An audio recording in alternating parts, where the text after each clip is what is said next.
दिदी हजुर के छ हौ हाल खबर नयाँ नौलो? एकदम ठिक छ भाइ। एयरपोर्टमा आउने बस्ने रमाइलो गर्ने भाइहरूसँग मजाक मस्ती गर्ने त्यही चलिरहेछ। तपाईलाई जोस एयरपोर्ट आउँदा पनि एउटा महिला आउँदाखेरि पनि क्या खुसी हुने क्या हामी यार। हो र किन बाबु? जे भए पनि एउटा महिलाले चाहिँ एउटा व्यवसाय चाहिँ राम्रोसँग अपल तालले गर्नु भएको छ।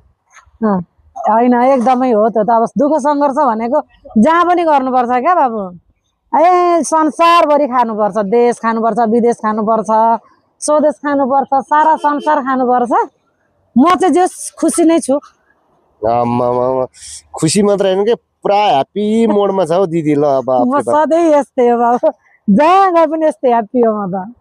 मायाले संसार थाम्दैन भन्थ्यो हाम्रो दिदीले चाहिँ, निशा दिदीले पनि मायाले संसार नथाम्ला जस्तो छ हौ दिदी। होइन थाम्छ आमा, थामिसक्यो। 35 वर्ष पुगिसक्यो, करस भइसक्यो, थामेर नै पुग्यो। 40 कटेर रमाउने भन्छ, अब तपाईँ 35 पुगेर थामेछ भन्नुहुन्छ। अब 5 वर्षपछि त बिन्दास टोरले रमाउने हो नि त।